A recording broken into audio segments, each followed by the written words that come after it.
Heard the call to build your small business? Make it happen with a .net domain name, the place for dreamers for 30 years and counting. Visit keepdreamingup.net for tips and advice, whether you're just getting started or looking to grow. That's keepdreamingup.net. Hi, I'm Stunning Stella Cheeks. And I'm the Enigma Erin Klein. And this is Not Your Demographic, a feminist wrestling podcast. Shockingly, those exist.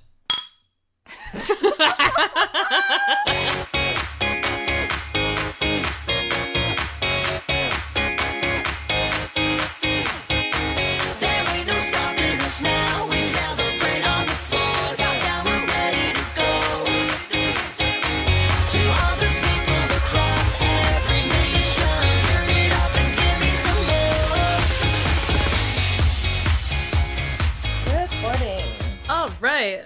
We're on. Just on your phone. I was looking at news. I only have one thing written down. I was like, I just have to open the preview browser. I don't actually have to open it. How are you? I'm fine. I'm really sleepy. Yeah, you sound like exhausted. Well, I am exhausted. I haven't gotten real sleep in I don't know how long. You smeared your eyebrows so it looks like you have a Sasha velour. Yeah. On the inside, yeah. Smeared my eyebrows, my eyeliner, smeared everything. I'm fine. I'm just busy per usual. I am prepping for TeslaCon, which is this weekend. Today is the first day of NaNoWriMo, and I bought all these books to do all this prep, but I just got busy and then it didn't do all the prep. But I'm still attempting to do it. The likelihood of me finishing is very small, but I'm still gonna try, or I'm still just gonna write and see how far I get. Yeah, who knows? I mean, your first attempt doesn't have to be perfect, right? It's almost this is a very bizarre example, but the first time I went to Bonnaroo, I was completely unprepared. I just went and was I'll just take a backpack and figure it out, I guess. And then the second year I was okay, I need to bring an entire car full of supplies and I need to get ready a month and a half in advance. So I feel you can sort of do the same thing with this, where this NaNoWriMo you'll be hot mess. Yeah, whatever. Doing it live. And then next year you can come back and be I'll take this that I started with and just plot from here now. Right. Well, you're not supposed to do that. You have to start over every year. Okay, well, you can start over. But I mean, that's basically what editing is. I'm supposed to write, if I wanted to do some a day, I have to write 1,666 words a day. And impossible. It's not impossible. People do it. I only got... With your life, it's impossible. Oh, with my life, yes. Yeah. Impossible. I got 700. That's pretty okay. Yeah, that's good. I had an hour and a half availability to write, and I wrote that in an hour and a half, which is okay, I think. Mm-hmm. I also, didn't plot anything out, and I'm just making shit up. Yeah, great. Excellent. I had an advising meeting with my grad school advisor today, and that went really well. I'm very excited. It's starting so soon. Yeah, it is. Yes, it is. But I'm very excited. The program is super rad. I'm very, very excited. And I had a Halloween party this weekend. I almost said this year. This year I had a Halloween party, which is technically true. Yeah, I mean, you didn't have another one this year. But it did happen on Saturday. Yes, it was really fun. Yeah. Mm-hmm. You came and helped set up. Thank you. I did do that. Yeah, I wound up leaving really early because I Well, you got here at 1:30. Yeah, exactly. You came here and I was why are you here? You're well... I mean, I told you I would help set up, so I came over here to do that, and I wanted to drop my things off before Chikara, so I had to do that. I only came an hour before we left. That's true. So, and I ate. I also had to eat food and have a pre-wrestling beer, obviously. So I did that at your house as well. Yeah, I was just here for so long, and everyone got here, and they were oh, you're leaving already? And I was I've been here for 8 hours. I'm really tired. I need to go home. I did get to see Ben dressed as TJP. That was awesome. Yeah, he looked great. I went as... And then we had a really good conversation about, he was I like TJP because I know he's not the greatest, but he has... in other people's opinions, but he's a pretty good representation of a Filipino person. That's what Nicole has said in the past as well. In media, where a lot of people that I can think of are not good representations, and he is. And I was that's a really good point. And he is proud of his Filipino heritage and displays it, and that's a really good point. Yeah, I would agree with that. And he's a good heel. To be honest, he may be bland as toast, but he is a good heel. Yeah, and a decent wrestler. We liked him in the Cruiserweight tournament. He is a good wrestler. Right. I remember him on Impact. He is a good... in the Cruiserweight thing, he's a good wrestler. It's just, he is boring. Yes.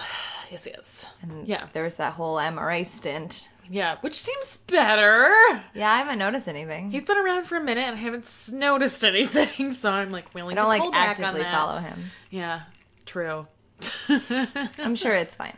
I'm sure it's fine. It was a good Halloween costume. It was very good. I went as sexy Finn Balor, which is just Lady Finn Balor, I guess. It was just you in a Finn Balor shirt. Yeah. And a leather jacket. And no pants. Well, yeah, the fake wrestling trunks and the leg warmers as shin guards and heels instead of wrestling shoes.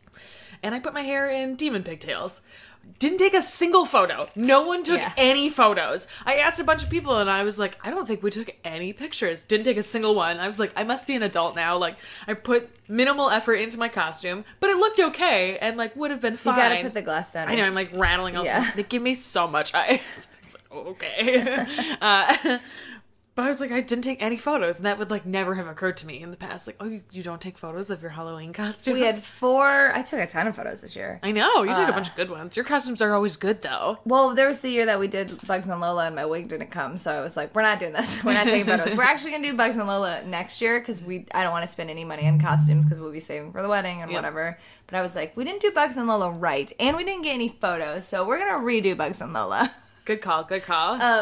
But we had 4 wrestling things at the party. We had you, we had Ben as TJP, and then Warwick and Dave dressed amazingly up, like the bar. So good. So much so that Sheamus and Cesaro on social medias were like, Cesaro called them tremendous, and then I don't remember what Sheamus said, but both of them said something, and I was like, I don't get a shot of him, bitch, Brie. She was real pregnant at the time. Yeah, whatever. Yeah, whatever. If I'd taken a photo of me as Finn Balor, he probably would have liked it, because he likes everybody. Yeah. Yeah, it's Dumb. true. It's true. Brie's mean. Just kidding, she's not mean. She was pregnant, and also, like, everybody and their mother dresses up like Brie. It's, yeah, true. Yours happens to be really good.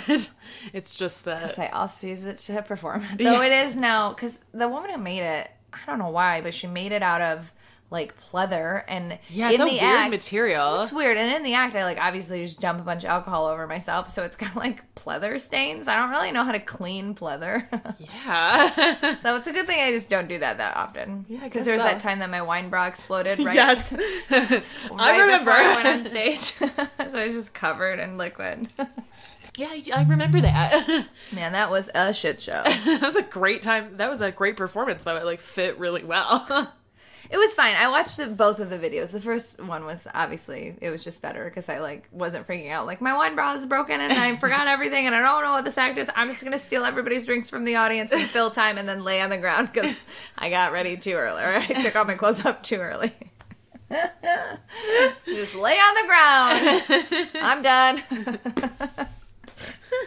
It's one of my genius moves. That was really good. So stupid. But yeah, I think I did put it on the Tumblr, but if I haven't, I'll put Ben and Warwick and Dave on the Tumblr so you can see their costumes because they were really good. Yes. Really, really good. Really, really good. How are you? I'm good. You know, I get married in a week, so that's all I've been doing, really. I don't know. I've been really, that's actually not true. Because of Inktober, I've been, like, inking all of these, like, cards, these, like, index cards, basically, like, putting phrases on them and Just like practicing your calligraphy. Yeah, like my like typography and my calligraphy. I've like kind of figured out what my style is now, and so I'm trying to do like bigger scale pieces.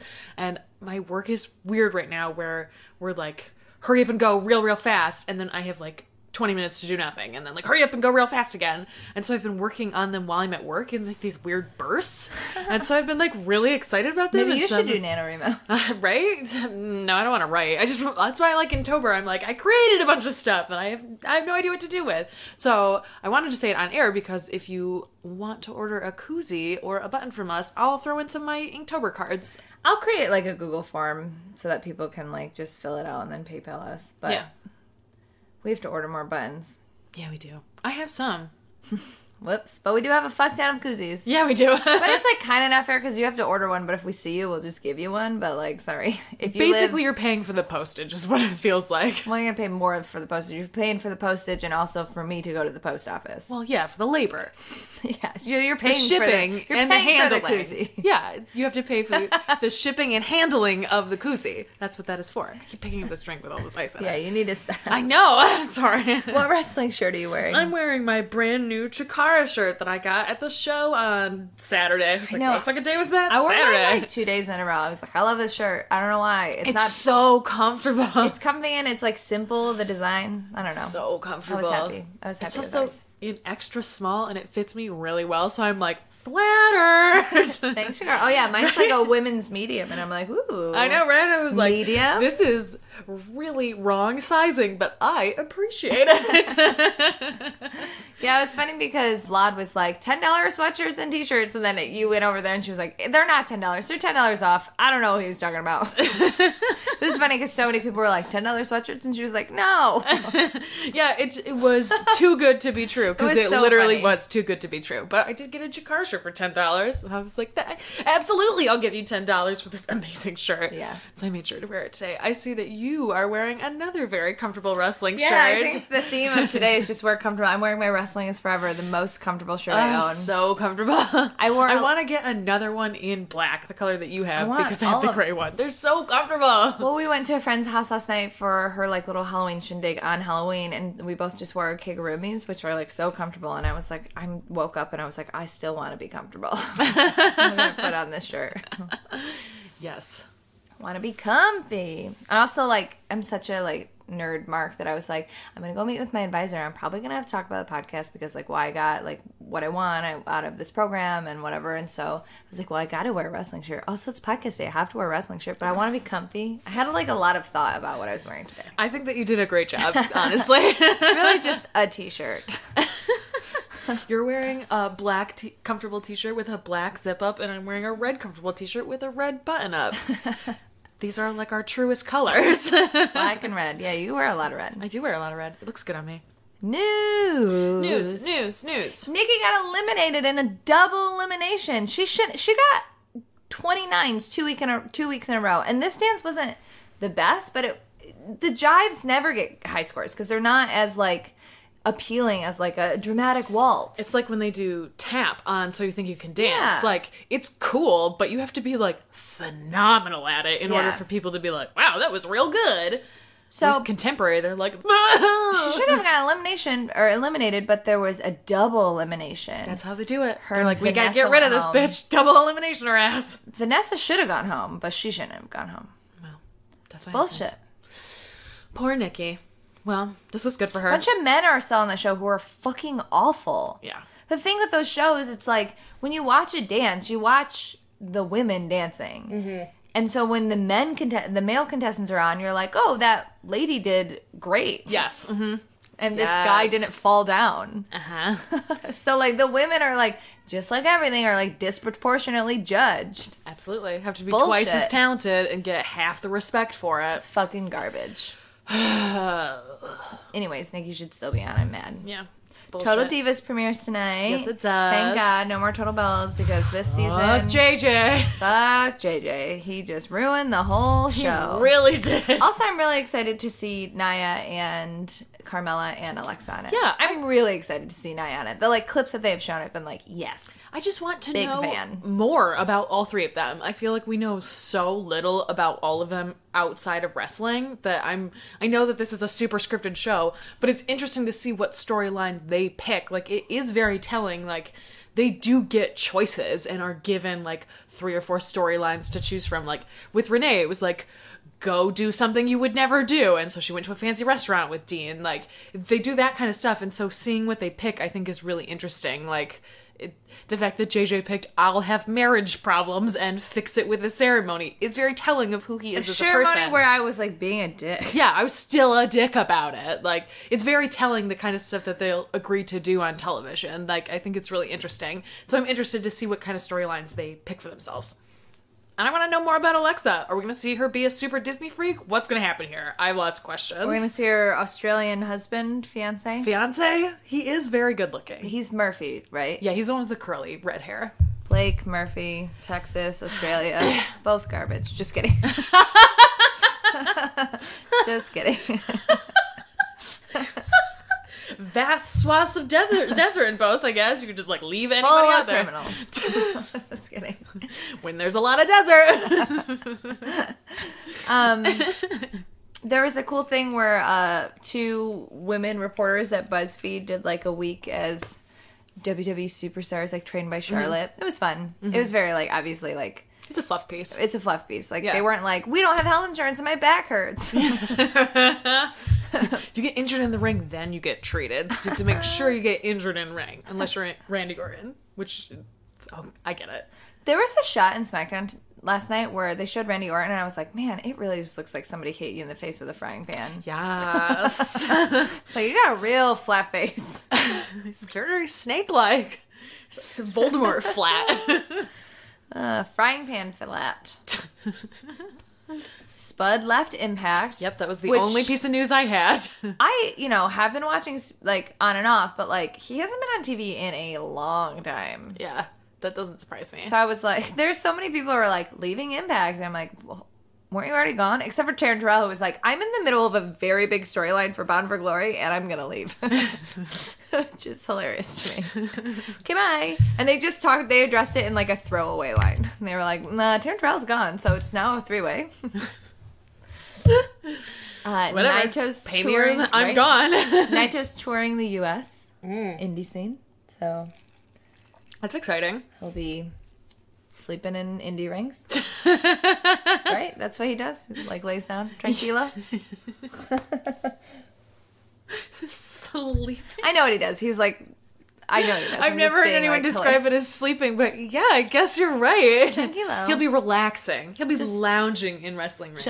Chilling in indie rings. I saw him wrestle at Global Wars 2 years ago, I think. He was in the States for that, and it was so awesome. Yeah, that was like right before I started watching Indie New Japan, and you were like, you'd really like this guy. Mm-hmm.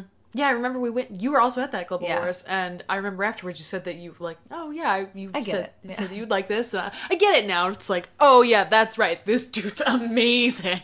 He destroyed 2 belts. I think Los Ignorables is like a way better than the Bullet Club. Yeah, I completely agree. Yep. Cien almost. That's what he's from. And like I know. Yeah, I know that you know that. Jesus. Tranquilo. Zelina's like, no tranquilo. No tranquilo. But, like, he was part of this amazing faction. That's part of why I cheered so hard for him when he came to NXT and then just ate shit for so long. So it's like... He's doing great now. Yeah. Zelina was like, bitch, get it together. I couldn't keep my fiance in line, but I will keep you in line.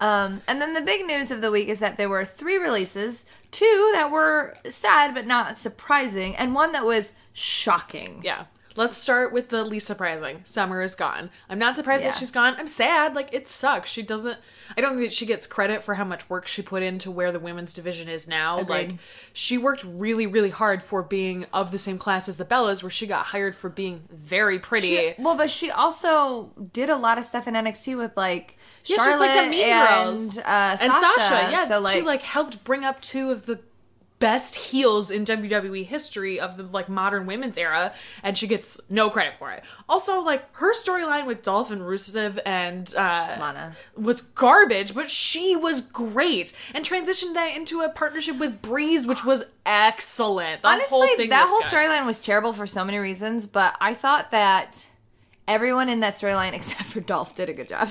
Obviously, I have, I totally agree. Dolph blinders where I'm like, you're garbage. But I think that Lana and Rusev and Summer did a really good job with, like, a stereotypical crap storyline. Yeah. The thing with the fish was so funny. Oh my God, that's right. And Summer used to call him Ruru, which was adorable. Yeah, that's real sad. All right, nextly surprising, Darren Young. The only reason I think this is a little surprising is because he was injured for so long. And he rehabbed, like, relatively quickly, but they just didn't They just kept him on the show. bring him back. But then he got fucking jacked, which is usually what Vince wants. Like, he did... The night before he was released, he was, like, at, like, some WWE Yeah. publicity charity bullshit, blah, blah, So blah. it seems like it came completely out of nowhere for him as well, which is really unfortunate. And also, like, you only have 2 openly gay superstars, and you have this, like, commitment to the LGBTQ community, and, like, you have no backup plan for the fact that you fired your... Who are the 2 openly gay? It was Darren Young and Sonya Deville. Yeah. Right. And so now it's just Sonya Deville. There are no openly gay men in... Which is ridiculous. It is ridiculous. It really is. It's... Ugh. So that's what part of why it was surprising to me. Also, I feel like it's weird that they didn't even have him wrestle at, like, house shows, even though he got jacked. So, I don't know. I don't know. I feel like it's Vince. He's like, he's gay and he's black. Get him out of here. Like... Ugh. It's just icky. It does feel icky. It Especially feels very because he was, icky. like, tweeting the night before, like, oh, I'm so proud to represent WWE at this thing. He clearly loved being there, and his story with Bob Backlund was fucking hilarious. Yeah, they were great. They did were not get so enough credit. good. Bob did a great job of elevating Darren in a way that he needed to, and he just happened to get hurt, like, and then they just threw all of it away. It's really disappointing. I hope he continues to wrestle. I would absolutely go see him at AEW or I mean, I hope they all beyond. continue to wrestle. I just don't think that Summer will. I don't think Summer will either. But who knows? Maybe she'll show up at Shimmer. Right. The most shocking of it was Emma. Yeah. Because she, like a week before she was on the pay-per-view, and Right. then she wrestled on, not even a week, a couple days she was on a pay-per-view in a main card match against Asuka that was really good. She had the match on Monday Night Raw with Asuka that was really good. Yep. She was, like, doing tons of stuff on Raw. Like, Summer and Darren, like, in the ways that was shocking, there are ways that weren't. They, like, weren't showing up, but Emma was, like, there doing shit every week. Every week. Even when she was doing the Emelina shit, she was still there every week. And I was saying off air before we started, I feel like this is punishment for her not getting the Emelina gimmick over, which is not her fault. Like, I feel it's like a bad gimmick. I feel like that, but I also feel like there was all these, like, walkouts and stuff, and I feel like maybe Emma went to the table to try and negotiate something, and they were like, we're going to make an example out of you because we feel like we can. We're going to punish you. Yeah. We're going to make an example out of you because so many people were, like, being pushy and, like, wanting to be treated like, I don't know, humans. Yeah, have But actual they were contracts like, that yeah, mean so something. they're like, we're going to make an example out of you, and you're going to get the consequences, and everybody else is going to sit down for a little bit. That's what it feels like to me. I bet that they took the pay of those 3 people and redistributed it among the remaining women because, like, that was Naya's big complaint was she wasn't getting paid enough, and, like, That would be nice if they did that. I think that's really, like... I think it's a little, like, far out there. I don't think they distributed all of their pay equally, but I feel like they probably did give some of those people raises. But at the same time, I think you might be right, that it's like... We're going to make an example. We're going to make an example out of you, and we'll give you this. Like, here's a little kernel. Like, we're not going to fire you, and also here's a little bit better deal. But not what you would have asked for or what you deserve. Right. You know what I mean? Like, it's both an example and also, like, but we're being nice about it. Yeah, it Like, sucks. It's bullshit. I really, really hope Emma wrestles on the independent right? scene. And, like, I will pay a lot of money to see her. I will so come see you. I will totally come see her. I'll buy all your merch. I am all about it. Make a hat. I will wear it Yeah, all the time. I've wanted Emma merch for forever. I will buy Tennille merch. Tennille's a better fucking name. Oh, I liked Emma. I like... Emma's fine. Emma reminds me of a little girl. Like, That's fair. Tennille sounds like someone who can kick you in the face. Really, because Tennille just sounds like a wafy, like, 70s singer. Oh, no. I feel like Tennille is a girl who would, like, roll up on the beach and, like, beat you to death with a surfboard. There was, like, a wafy 70s singer named Tennille. Yeah. Oh, that's fine. Were they American?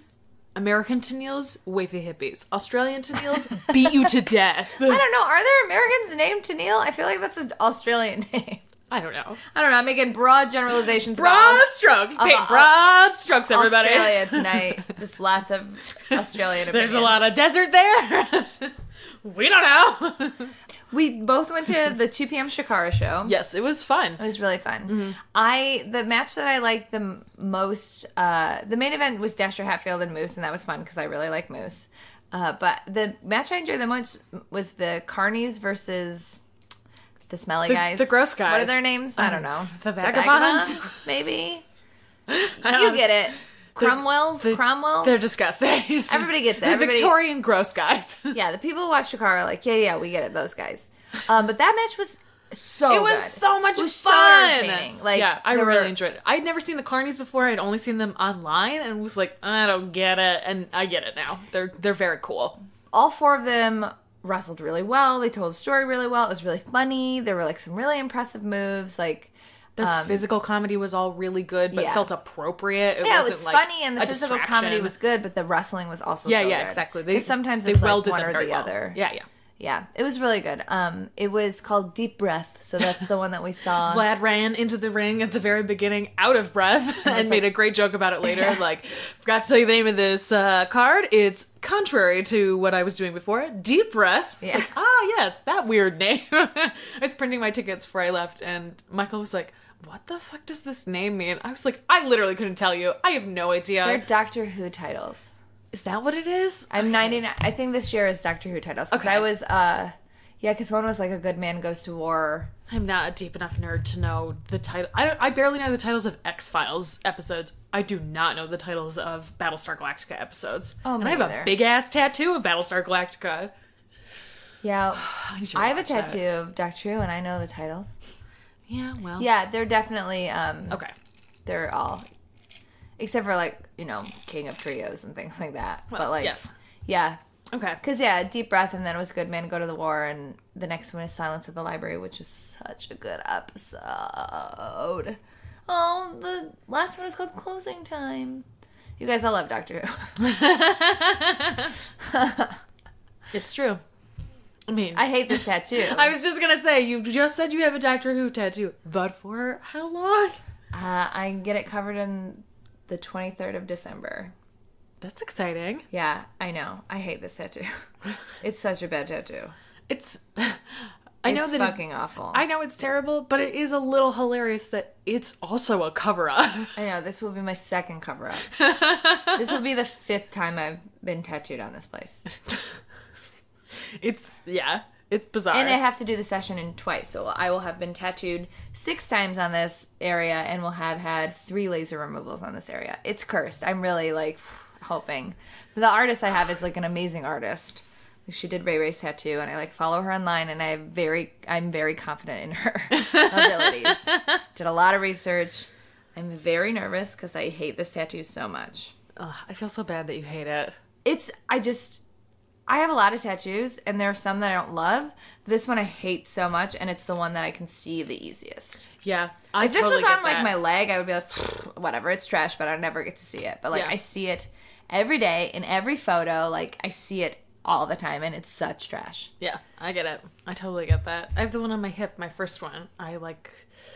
really want to cover. I liked it, and it was great for my time in my life that I got it, and I'm glad it was my first tattoo because I had a really great experience with the guy who did it. But, like, it's just in a place where, like, the lines have all started to bleed, and but I'm just gonna wait till after I have a kid, and then I'll just on your hip. Yeah, and I'll just get it covered, and it'll, like, cover the scars too. Brie Bella, what do your hip tattoos look like? I need to know. I need to know. This is research. It will make a huge impact on when I make this tattoo change. Next time they do a live Q&A, I'm gonna be like, this seems like an inappropriate question, but it has nothing to do with your sexuality. I need to know what those hip tattoos look like. As a woman who plans to have children at some point. As a woman who has point. hip tattoos and who plans to maybe have a kid, I, like, need to know. Yeah. Specifically, what do they look like? Yes, I'm very concerned. And she was big, too. She was big. Because she was, like, overdue. Mm-hmm. I need to know what they look like. I know. I totally agree. This is, like, essential information I really need Brie. to know. Let me know. Yeah. Yep. That's rough. I'm sorry. But I'm glad you're getting it replaced. I am. And I still know all the titles of the Doctor Who episodes. I'm proud of you. Only of the new era. I don't know, like, fucking Tom Baker episodes and stuff. Yeah. Like, I've seen them, but I don't, like, know the names of them. I know they all have the word Dalek in them, probably.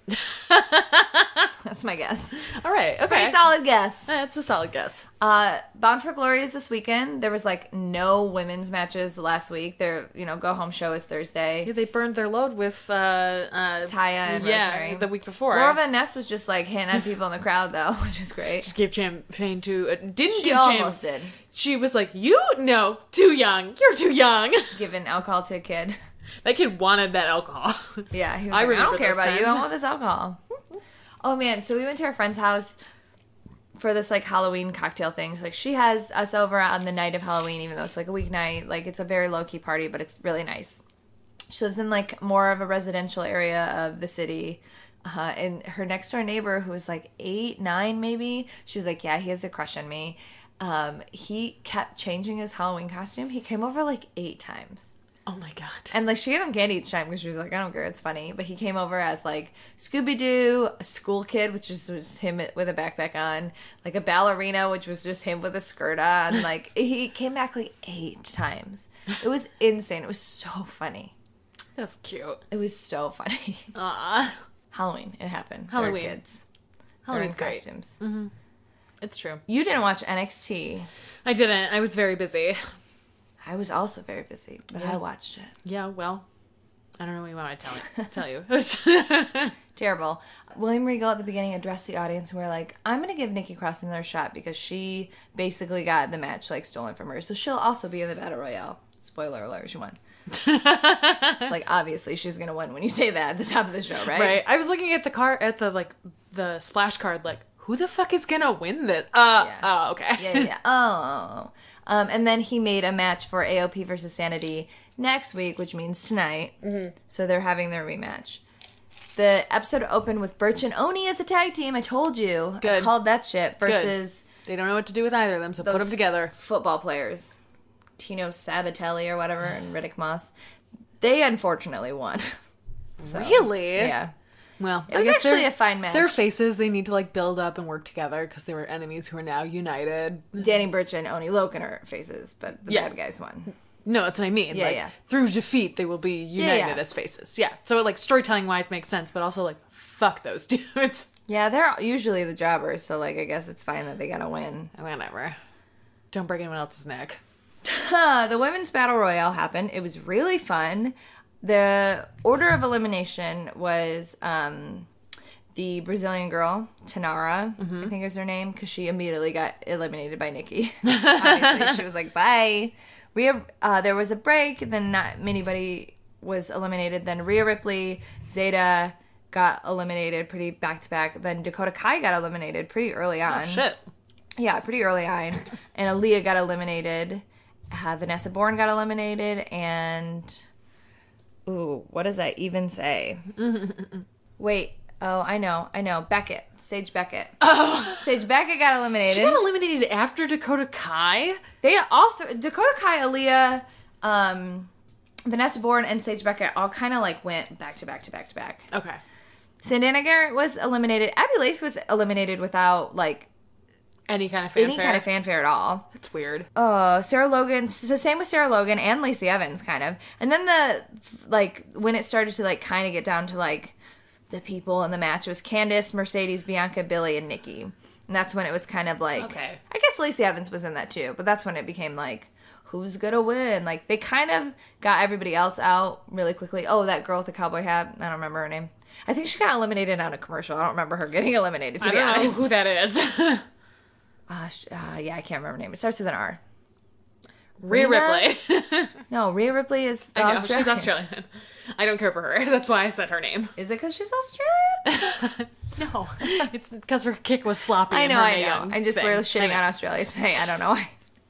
I like Australia. How do you know? Have you been there? No, I do know a lot about their serial killers. That's upsetting. Are they all spiders? No. They're humans. But, like, spiders kill a lot of people in Australia. It's true. I don't know what, like, the ratio to serial killer is to serial spiders. Killer to spider death. I don't know. Could be pretty close. I'm just saying. I don't know.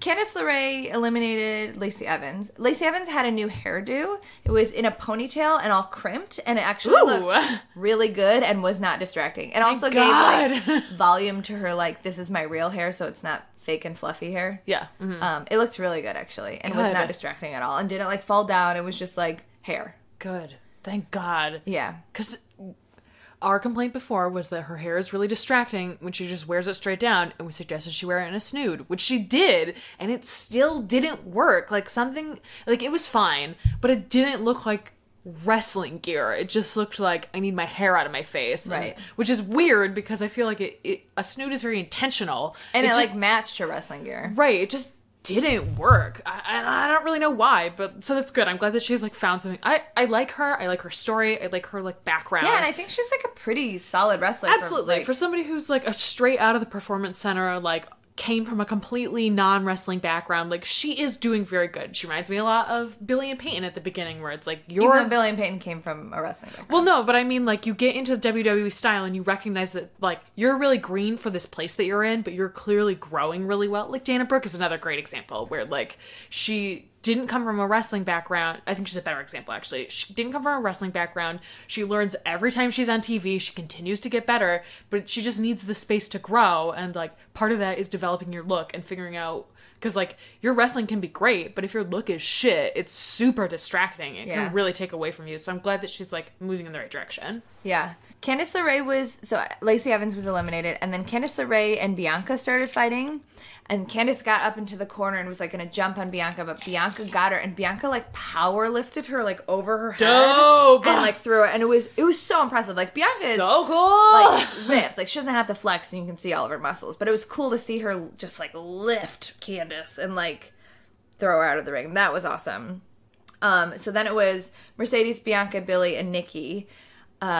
Billy and Nikki, like, took each other out somehow, so they were on the outside of the ring. And so it was just Mercedes and Bianca for a little bit. Oh, no, before that, they were all fighting. Bianca tried to get Billy out of the ring, and Billy grabbed onto Bianca's hair and, like, Rapunzeled herself back in. It looked, and, I mean, Bianca, like, was holding it, so, like, I'm sure it's still her, but, like, the majority of it, like, she was controlling, obviously. Oof. But the way that Bianca was selling it and the way that Billy was selling it, it was fucking great.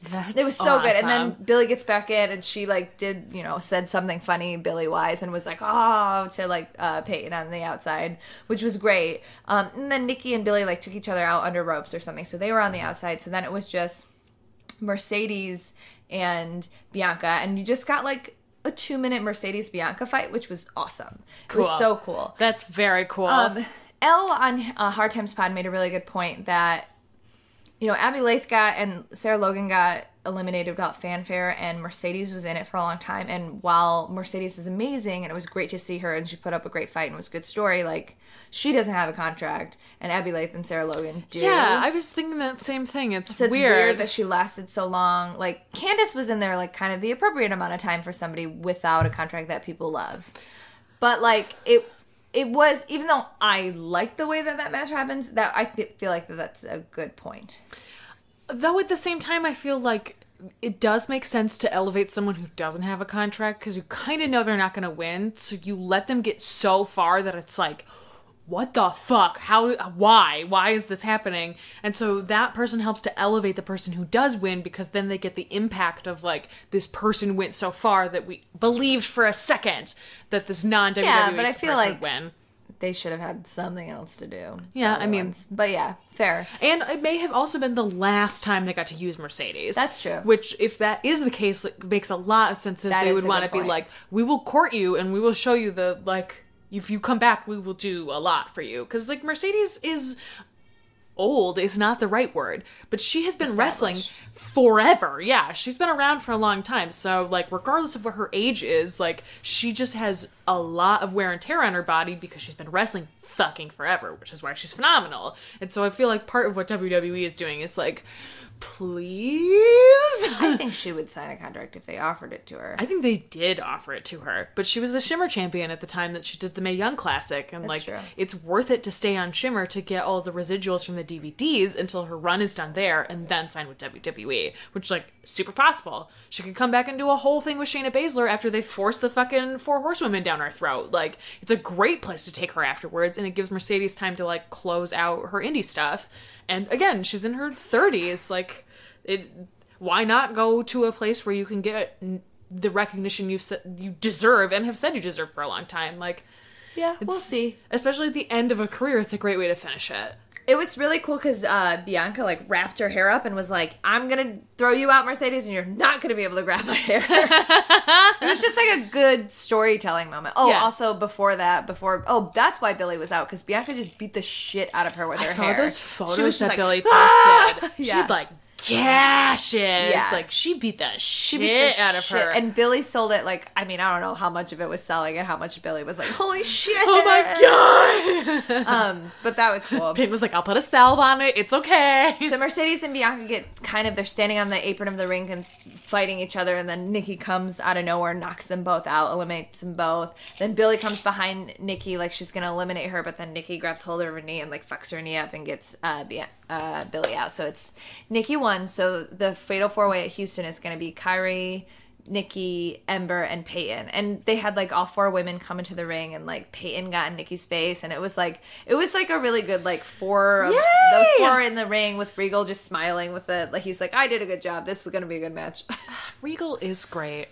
I did a great job. I'm William Regal. I love William Regal so much. He's so wonderful.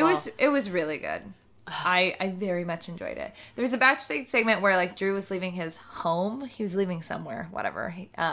He had his suitcase, and then the reporters were like, Drew, what are you doing? Like any reporters are outside of like wrestlers' homes, but it's fine. This is fake. It's like celebrity. But then Zelina came on and she was like, hi, Drew.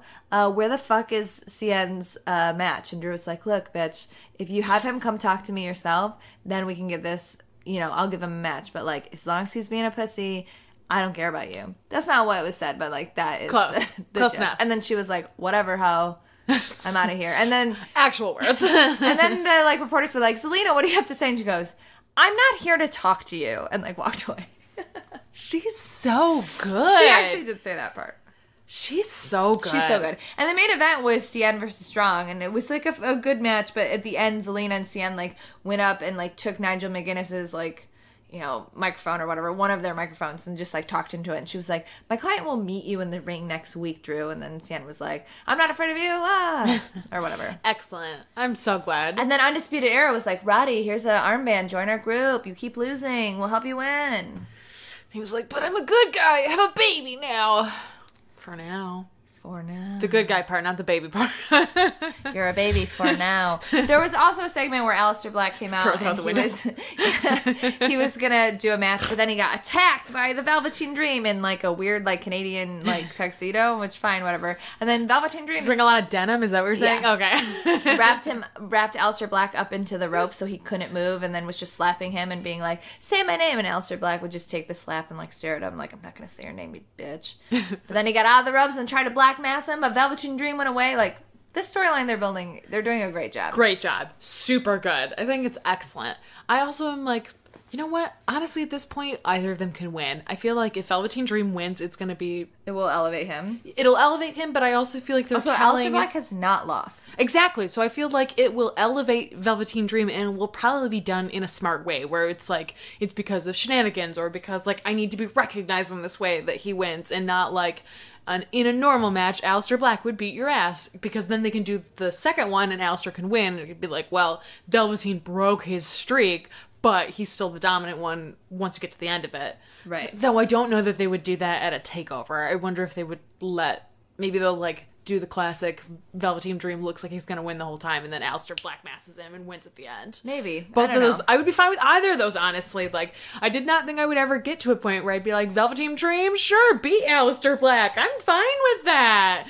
And I'm like, He's here really I am. evolving, and he's evolving kind of past and through the Prince gimmick. Absolutely. It doesn't feel specific to Prince anymore. It now feels like he's absorbed it into his own personality, and like there's this variety to it that before it was like, I'm here in this Jimi Hendrix Prince outfit, I don't know what I'm doing, and now it's like, oh, you've like figured out what's going on.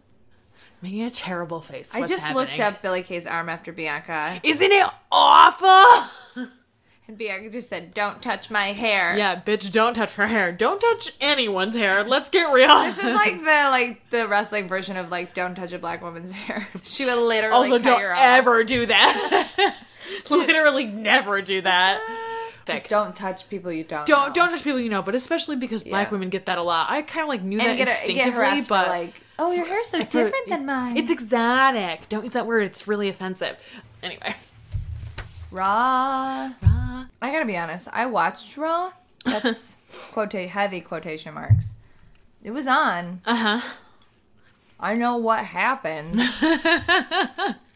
But I don't know how much of the matches I watched. I mean, the matches were fine. It was a fine Raw. It wasn't like a bad Raw. I didn't feel like bored at. I mean, that's not true. It was like Raw bored. There were like a lot of matches that I was like, what is the point of this? Yeah, exactly. I didn't feel invested in everything, and so in that sense, I guess I was like checked out. But like, none of the matches themselves felt terrible. Well, it's weird because until the Halloween match, which I enjoyed in a different way, even though commentary just totally buried it. Well, it was weird because the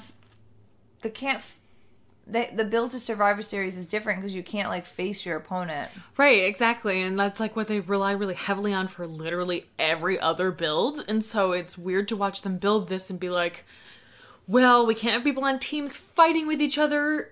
Yeah, even though Survivor Series is like super close.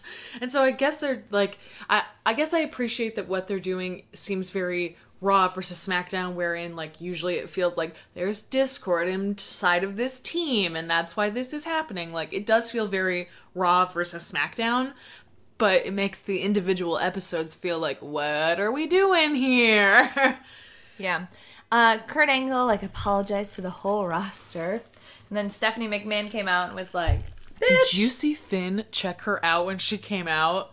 I mean, I get it. It was hilarious. She like looked at him like, who the fuck are you? And he was like, ooh, bitch, what? It was awesome. Stephanie McMahon is hot. Yeah, Apparently Seth made a hilarious face. I've not seen the gif of that yet. I love Stephanie McMahon, and it's just another case where the heel in WWE is right, where she was like, I don't know why you guys all like Shane. Shane is the bad guy. Yeah. Sammy, Shane is right the bad this week guy. about Shane. Yeah, everyone's right about Shane. Why are they bad? Even when Sammy was like, oh, complaining to Kevin was like, yeah, this is what he's like. He's awful. Why does Shane McMahon say this is the land of opportunity, but then all the opportunities seem to go to Shane McMahon? Yes, Sammy. Real weird, right? That's real weird that keeps happening. Strange. Weird. Miz showed up late, and then Kurt Angle took all of his Stephanie McMahon frustration out on Miz. Oh my god, Dev and I were watching this, and Stephanie McMahon pulled away in her limo, and the other limo pulled up, and we were both like, who is it? Oh my god, is it Vince McMahon? Is it Triple H? Who is it? And then Miz came out, and we were both like, oh. Brilliant. I've never been so disappointed by the Miz, but also, like, worked really, really well. But I also was like, oh. I also loved his reaction when he was like, so you do a bad job, and you get things in return? Is that how this works? Is this how we're doing it? You do a shitty job and then you get a reward? Great. And then Angle was like, I don't have time for your shit. You're gonna fight. Get out of my face. Bailey was supposed to have a match with Alicia, but she was really... Not if Alicia has anything to say about it. Alicia's the captain. She's got her captain's hat. I don't have time to fight you, but I can stand here and watch this entire match. And also, like, make weird noises and make them not on time to when the camera is on me. There was a moment where she was just standing there and then she went... It was like 30 seconds. Her captain's hat was real cute. I did really like her outfit. It was so funny. And like, she looks great. It makes sense to have Nia come back. She's returning, right? And then have Nia be the first pick. So right now it's Alicia and Nia. Good. I want a Survivor Series team free of both Bailey and Sasha. Put Bailey and Sasha in a match against each other on the pre-show. It's not very often I advocate for women to be on the pre-show, but that's a great place to start. Like, hey, Bailey and or Sasha, we have nothing to do with you because you're not on the team. Sorry, do you want to have this exposition match? And then it goes horribly awry and starts a secondary storyline that has nothing to do with the title between the two of them. But who else would be on the team? I guess that's right, now that they've eliminated, or now that Emma and Summer are gone. There's Asuka and Mickey and Dana. That's true. They would still need another person. Well, no. If they did Asuka, Mickey, and Dana, that's fine. But they're not going to do Asuka, Mickey, and Dana. I mean, they'll do Asuka and... Maybe, but like, unless they're like 100% that they want Raw to win. They're not going to let Asuka get fucking pinned. Spoiler, Raw's going to win. Raw's definitely SmackDown won lost last year too, though. Yeah, but I think that SmackDown's going to win the Royal Rumble, and that's why Raw's going to win, because this will lead into the Raw 25 anniversary bullshit. Like, it can be one thing where SmackDown wins the Royal Rumble and gets to headline WrestleMania. Really? You think Jinder's going to beat Brock? Who the fuck says that Jinder's still gonna be the fucking champion? That's in January. The India tour is in December. I think that he's gonna drop the title before, and even if he doesn't, like, he can still drop the title before WrestleMania. I think that they will do that back and forth, because Raw was the main event and won the Royal Rumble last year. And this way, like, that can happen right before this 25 anniversary Raw, but they can point back at, I think there is a reason that they are saying very specifically the only time in the year when Raw and SmackDown go head-to-head is at Survivor Series. Because that's not true. They do that at Royal Rumble, and they're making a really big deal out of it. And that makes me think that Raw is going to win this, and they can, like, point back to it at the 25th anniversary and be like, we're the best. Raw's the flagship show. We win the head-to-heads. And, like, SmackDown is doing this, like, we're not the B-team thing. But, like, they feel like the bad guys. It doesn't feel like they actually are going to come out on top of this. Like, and I don't feel like Vince McMahon is going to be like, yeah, let them actually win. It feels like they're about to, like, Booker T, Triple H them on this and have them be like, we're not the underdogs. And, like, LLJK, you actually are not going to win this at all. And then when they win Royal Rumble, it does feel more meaningful. Like, someone from our team did win this after this, like, loss in this way. And also, if fucking Sammy and Kevin leave, like, that's a great example, too, of, like, SmackDown has gone to Shane and not to Daniel Bryan. Like, Daniel Bryan comes over and tries to make peace and is injured. What's going to go with Daniel? What's going to happen to Daniel Bryan? I don't know. He didn't take that bump. There's no way that they let him take that bump. But also, at the same time, I feel like he's like, please let me wrestle. Please. You're saying there's a chance. I don't know, man. Do you know they didn't clear Kurt Angle until the Friday before that match? That's crazy. That makes me feel like they were like, we're just not going to try. Yeah. I agree with Elle. I feel like Kurt Angle was like, I'll do it. Clear me. I'll do it. And they were like, oh. They're like, we need somebody. We have to. Triple H was Roman in fucking Glasgow or some shit. Triple H was in the SmackDown tour because they sent AJ over, and AJ couldn't headline that tour anymore because he took Bray Wyatt's spot. So I feel like... No, I meant like tonight or something. I see. Like the Shield. He was like the Roman replacement. Oh, I see. Or something. I don't know. I saw a picture. Who cares? Why would he replace Roman? Whatever. Why would Kurt Angle replace Roman? It doesn't make any sense. Nothing makes sense. Because Kurt Angle is everyone's dad. He's like, I'll show up. I'm here for you, boys.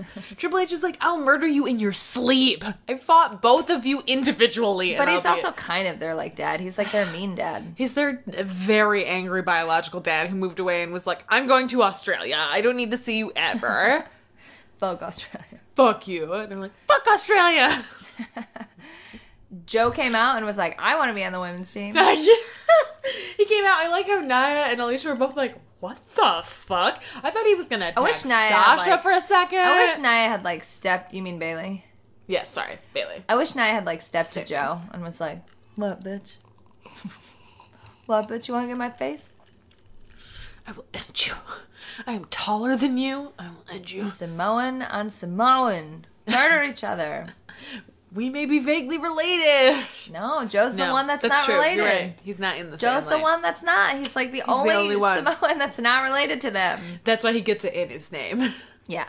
Because you have to remind everybody. Like, exactly. It's like, he's not related. To the like, Maivia clan, but... That's in, like, an asterisk. It's included at the end of his name that we don't always see, but it's always there that it says at the bottom, like, not related. Not related.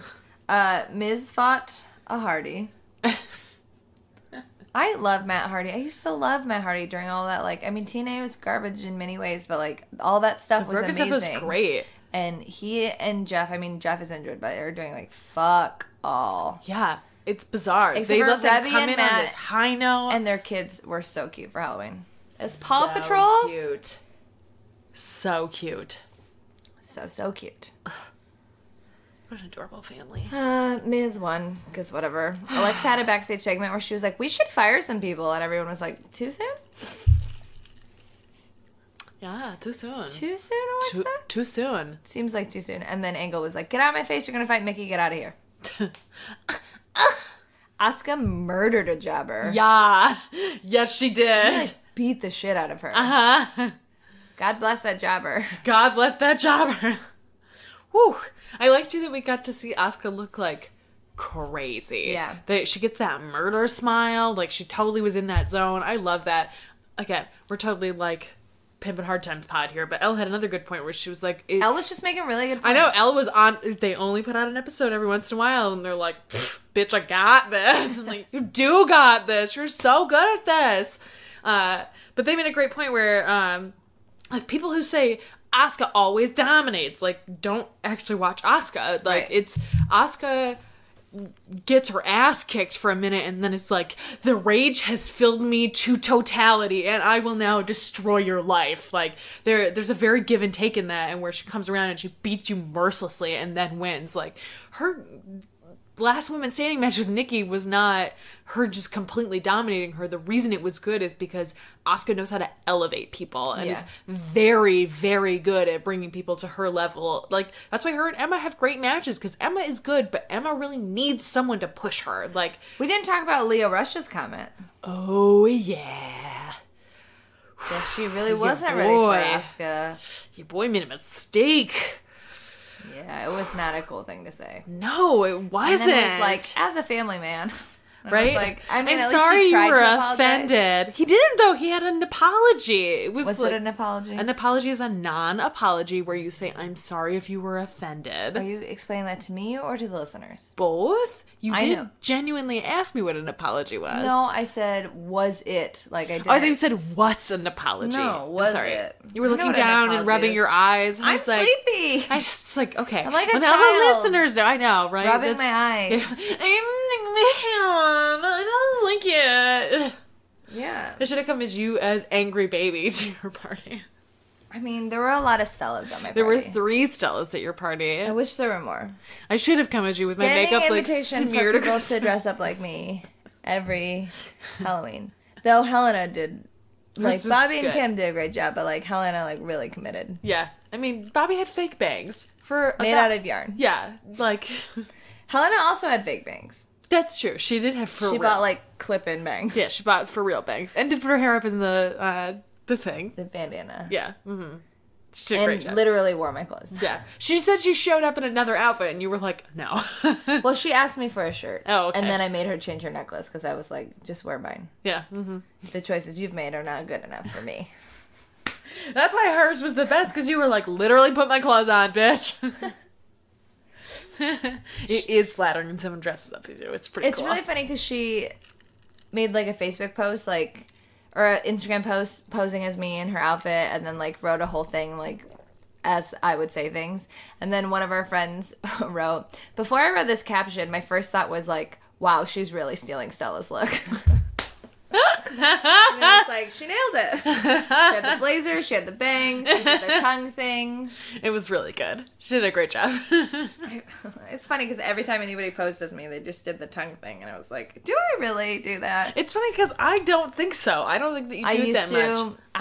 As a performer. Yeah, as a burlesque thing, I think that's why people are like, this is the thing that Stella does. And Yeah. me is like, I see you with your makeup smeared all over your face every week. I'm like, this doesn't feel like a Stella thing. Yeah, well, when in doubt in a performance, I just stick my tongue out. Yeah. I don't know. I turn around, I shake my ass, and I stick my tongue out. Those are like, that's how you can tell that I don't know what I'm doing. I've completely lost myself in the music, and I'm like, I don't know where I am. But I like just randomly turn around a bunch. You're like, she doesn't know what's happening. Now you know. Because that's why I could turn around and then like think and have a thinking face. Like, what is happening in the What's music? happening? 1, 2, 3, 4. 1, 2, 3, We all 4. have those like Hot Tawdry, her like go to I don't know what the fuck's happening is she just spins a bunch. She's just Yes! like, I'm gonna turn. Yes, she does. And mine is like, I'm gonna turn around and like shake my butt and like think. And then I'll look at the audience and be like, yeah, I'm still here. I'm still thinking.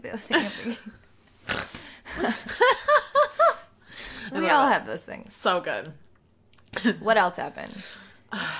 Finn and Cesaro fought each other. I'm was sure it fine. was good. I didn't watch it. It was fine. I was like, I'm tired and I don't know what's happening and I'm trying to do so much. They were both good. It's bizarre that Finn lost. and then beats Cesaro, but like why? But then also got Tombstone on the like apron by Kane. So safely.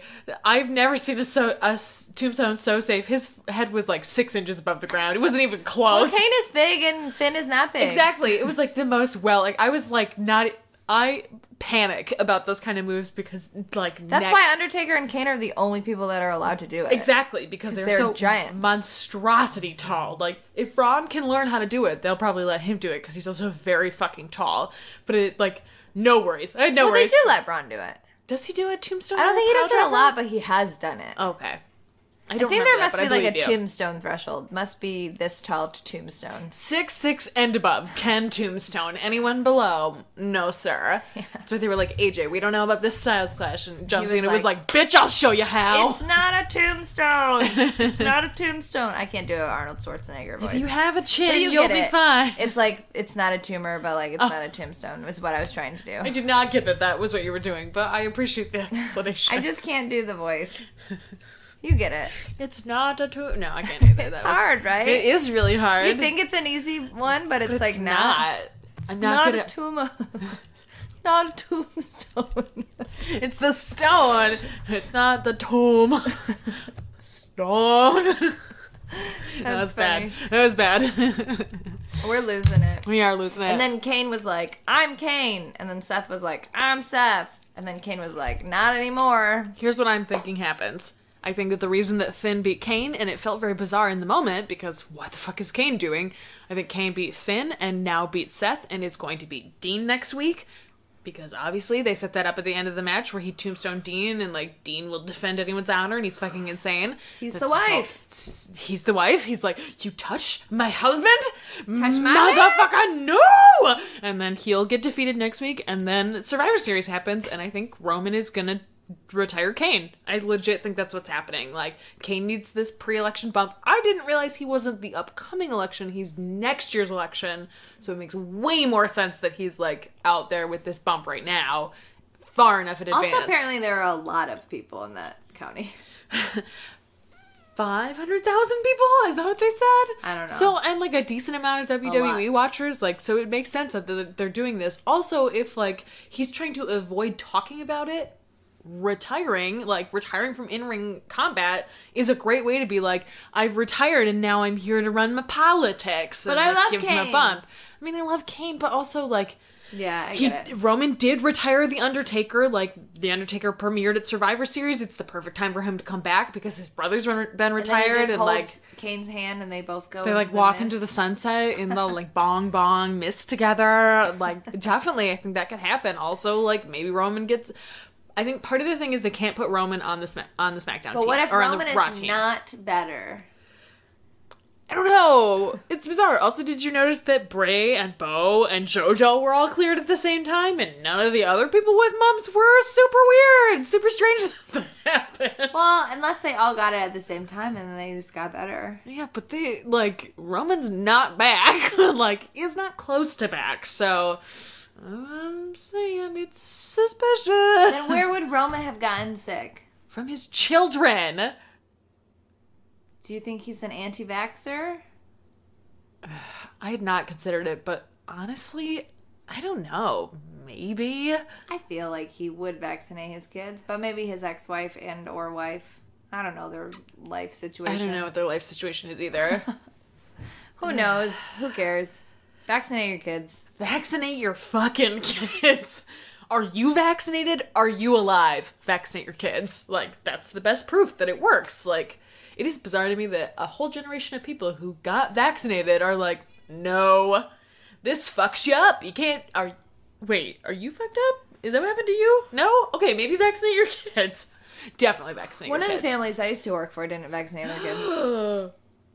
How did you work for them? That's not entirely, because I needed a fucking paycheck. But you could get really sick. I'm vaccinated. You can still get, like, diseases from kids after you've been vaccinated because it's been so long since you've been vaccinated. If they have an active virus, you can legit get, like, the mumps. I didn't. And it's not that they didn't vaccinate. They, like... Do they, like, long schedule vaccinate? Yeah, they long scheduled vaccinated. So stupid. But whatever. As long as you vaccinate your kids, I guess. did it eventually. Still, just do it at once. Who gives a shit? Because it, like, inflates your brain or something. No, it doesn't. That's not how autism is caused. Also, polio is worse than autism. That is true. And that makes me so angry that people are like, nope, let my kid get the mumps or let my kid die of polio. Autism is worse. Like, no, you piece of shit. That's not true. Ugh, it makes me so mad. I love the trick or treat fight. I loved it too. I thought it was great. I thought it was so unfortunate that commentary just buried the shit out of it. I think that they were right to do that. It was very stupid. And everybody in the match knew how stupid it was, which is why they, like, really committed to being dicks in it. I think it was appropriate. It was dumb. And they were like, this is dumb that we do this every year. And all of commentary and all the people in the ring were like, yeah, this is dumb. Let's just fucking make fun of it. They were all making fun of it. But I thought that Chad Too Bad and Tex Ferguson both did a great job. Yeah, they did, but they still were clearly like... Yeah, but, like... Okay, here's a great example of how I think this can work. Like, Colt Cabana can do clown matches, but it doesn't feel like a mockery of the fact that there's comedy happening. That's because that's what Colt Cabana does. You took 4 wrestlers who, like, can be funny, but, like, especially the club specifically can be very funny. Like, yeah, but so can Rhino and Heath Slater, but also... But they're not comedy wrestlers. It's different from being comedy wrestlers to being having comedic moments to doing a full comedy match. And not even a comedy match, an absurd match.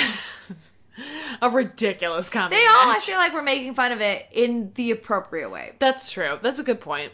I think they all were like, this is really dumb. All 7 of them were like, let's just, whatever. Also, Rhino as Mrs. Claus was, like, hilarious. I also love that they were like, we're gonna avoid the panties. We can't avoid the panties. We literally can't avoid it. It is so obvious. He has trunks underneath of them. It's fine. Just show the panties. Who cares? I loved it.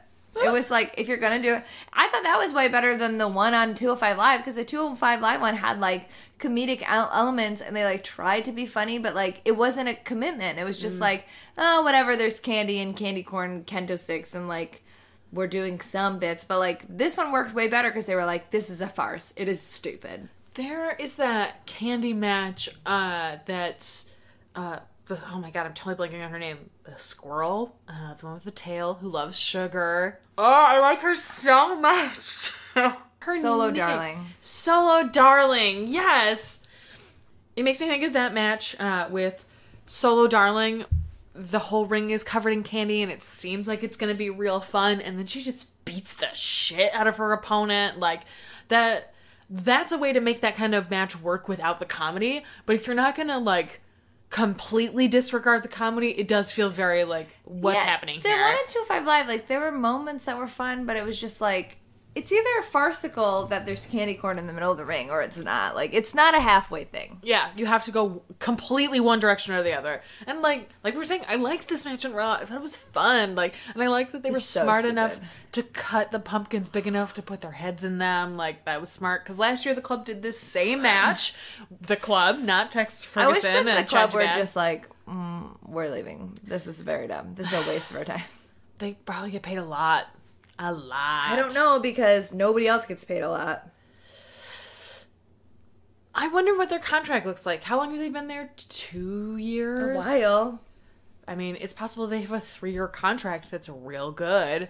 And also, like, I mean, the Bullet Club does bring prestige even if they're not doing shit. Like, it does, like, their names do mean something. And, like, that tease between them and AJ, like, does still exist. They're on different shows for a reason because they want to separate that idea, but, like, that's a thing they could fall back on any second, and those guys can make bank doing that. And, like, they're great wrestlers. And they should fucking just do it with Finn. Like, AJ's fine on his own, and I know, like, they should just do it with Finn because Finn is not fine on his own right now. Which blows. Like, Finn's a great wrestler and puts out great matches, but Finn and Nakamura are in very similar areas where they're banking so much on their past and their NXT work and, like, people just loving them, but, like, what they're actually doing on main roster WWE is bullshit. Garbage. Yeah, it's terrible. They're not writing for them well.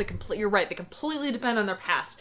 And, like, the main event with Kevin Owens and Shinsuke Nakamura this week was good. It was a really good match. It was, like, a fun television match. It didn't feel like a pay-per-view match because it didn't need to be one. Right. But it was still good, and it's still, like, they had that, I can't remember what the move was where Kevin picked Nakamura up on the top rope and then slammed him, but it was like an inverted suplex. Shinsuke doesn't do that stuff unless you push him. He's in his late 30s, and, like, so is AJ, but AJ just exists on a different plane. Because AJ like, is just, like, literally phenomenal. He, like, is he like, untouchable. He elevates other people, and that's why he's one of the best there ever was. And, like, Shinsuke is one of my favorite wrestlers, but he needs someone to push him. And if people don't push him, he'll put in a great match that's meaningless. Like, that's why his campaign with Dolph was bullshit. Like, yeah, this is fine, but whatever. And, like, his shit with Jinder is not great because Jinder doesn't know how to push him. But Kevin Owens knows how to push him. And so they put out this great match, and it's, like, fun to watch and be like, oh, yeah, that's right, Shinsuke's great. And it was nice to see AJ fight Finn and be like, oh, that's right, Finn's really good at this. The SmackDown team is so boring. The SmackDown team is Shane, Randy, Bobby Roode, compassionate Bobby Roode, because he accidentally said compassionate instead of passionate, and then it was like compassionate and passionate, I guess. Which is Bobby, hilarious. what are you doing? He covered it, and Nakamura. So whatever the fifth person, it doesn't matter. It's boring. It's a boring team. Who is the fifth person even gonna be? And also, like, look who's been assembled on this team. They will throw those people away. Yeah, like, that's true. It does not feel like Braun is the only person on the Raw team right now. Braun and like, Kurt. And yeah, they're gonna win. Like, straight up, that's what's gonna happen. Like, because you're right, the SmackDown team is fucking boring. Like, why the fuck is Randy on this team? Is he gonna leave after this? I thought he was leaving like 4 months ago. What is happening? Go home to your sea witch. I'm done with this. Don't you have, like, a baby? Go home. Men don't care about their children. You're right. They don't. You're right. And so when Drew Gulak came out, Drew Gulak killed it. Drew Gulak is killing it all over. We signed dressed up like himself a Sasha. 45-year contract. He was like, I'll be around forever. Dressed up like Sasha. Had this great moment with Enzo. The greatest pain watch of all time. I think almost as good as the Jeff Cobb one. Sasha even was like, I don't have... You're doing a magenta thing now, right? Fuchsia. He was Whatever. very specific about the color, which I appreciated. Did I get the eyelashes right? I love you. And on 205 Live, he had Drew Gulak's rules about Halloween. I missed this. I did not see 205 Live this week. It was great. He is great. Was it a new PowerPoint? Yes, about Halloween. Rules about why Halloween is terrible. Okay, I'll watch it tonight when I go No home. candy corn. Correct. No trick-or-treating. I mean, past a certain age, yes. Because that's just chanting. Going to somebody's house and saying trick-or-treat is just a chant, a Halloween chant. That's what he said. I wish you could see my face right now. You're right. He just doesn't like chants. Other things that happen, because we need to hurry it up. We're just, like, talking around in circles. I'll keep it short. Circus! Elias sang a song, and then Jason Jordan came out, and then Jason Jordan beat up his guitar, and then Elias was like, so I remind you of when I broke the guitar on you, dum-dum? I'm surprised Jason Jordan's arm looks better already. No. I was like, how how do you not is have on the your arm? biggest, like, fucking bruise, right? Unless they just airbrushed the shit out of it. I think they probably do. They have a great makeup team. Alexa and Mickey... They had a great match. Yeah, I thought it was a really good match. I thought Mickey specifically looked really good. Yeah. And there were a lot of good reversals. There was like one move that wasn't great, and it's the move that never looks great, which is when Mickey tries to do the double knees, and it never looks good. Okay, I will say this. I thought that the match was fun, and I enjoyed it a lot, but I did think that there were a lot of miscues. But I think it was more... Really? I only noticed the one. I think, like, actual move miscues, I think there was a lot of setup miscues. It seemed like there was a bunch of times where they were like, we're getting ready, nope, not doing this. Getting ready, nope, not doing this. Oh, I didn't notice that There at were all. a bunch that And I noticed. I actually watched this match. And there were a bunch that I noticed, and I was like, what are you guys doing? Where it was like, they're clearly setting up for one move, and then they wound up doing another because they, like, weren't in the right position. I noticed that a lot, which is not something I normally notice. And by the end of this match, I was like, whoa, what was that? That really? was I didn't not notice great. it at all, and I thought the match was good. But I rewatched it, and I, like, enjoyed it as, like, I think that they did a good job, but there was just something that was off about it. I don't know what it was. I disagree. I don't know. I don't know what it was. I literally think it was just their setups, and it was like, I think part of it is that they have had better matches, and so to watch them have so many miscues in a row, it was like, And I really really didn't obvious notice that to me. at all. And I like actually paid attention to this match. And then Braun came out of a trash can. Trash truck. Is there a, like, interconnected loop between all trash trucks? Because this trash truck was a significantly different color. Yeah, they were in a different city. It is a fake show. It's not the same trash truck. Why would they not even remotely get a similar one? Maybe they did. They are in different cities. Different cities have different color trash trucks. It's fine. It's literally a fake show, everybody. Listen, I need consistent storytelling, which is something I don't get from Raw. And when you bring out a red truck to replace a yellow one, I'm going to be like, what's with this red truck? City. Braun found a portal between trucks. That's what happened. Obviously. He also wasn't hurt at all and didn't have any He's a trash trash in his monster. beard. Like the episode of The X-Files, Arcadia. One of the only ones I know the title of. It's really good. There's a trash monster It's who lives fine. in their yard. It's If excellent. people are worried about the color of the truck, then you need to stop watching wrestling. I mean, I'm not going to stop watching wrestling, but I'm also like, this is a really different color. Maybe someone's It's colorblind. Fake. Don't use that word. The dump truck thing is fake. All right. I feel fine calling the dump truck spot fake. Fine. You know why? Because it's the most fake part. It's true. There didn't... I mean, maybe Braun is superhuman. I don't know. I'm not going to argue it. It's fine. It was funny. It was funny. I did really like that the dump trunk.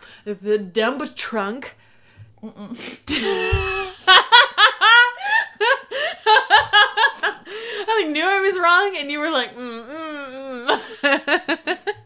Because you stopped to correct yourself, and then you corrected yourself wrong, and you were like about to just commit to it.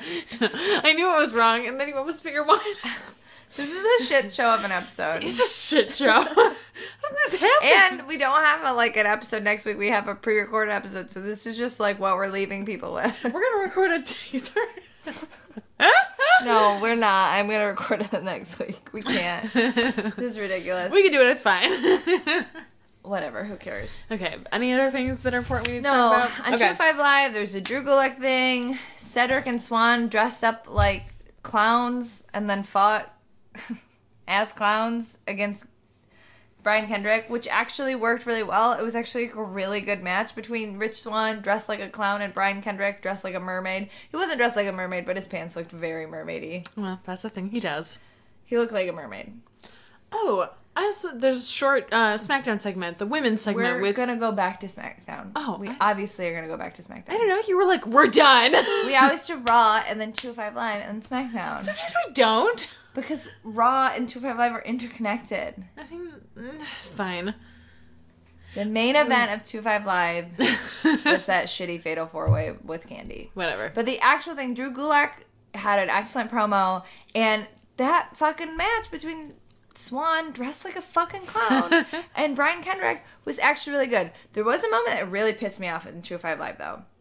They were doing like promos before this like 4-way Candy street fight, and Mustafa Ali, who's built from Chicago, is from Chicago, was talking about how he loves Halloween and candy and trick-or-treating, and he was like, you know, trick-or-treating in Chicago is like not very safe because, you know, Oh my god. going out on those streets and asking for candy, and I literally just wrote son of in a all bitch. caps, like, those streets? Really? Like, Bitch. if you're actually from Chicago, even if you are from How it, dare even if you. you are from like a quote bad part of town, like there These is, neighborhoods support each other. and there is, and even outside of that, there is a really gross misconception of what Chicago is like, and for you to agree to reinforce it. Yeah, Because to that's clearly reinforce not that, a line like- that he would write. I mean, like... that sucks. here's- And like, yes, there are very dangerous neighborhoods where like people should probably not go out trick or treating, but there are also people in that neighborhood who You know police what? certain streets to make it safe for children. That's not even true, though. Like, those neighborhoods that are considered dangerous for other adults, like,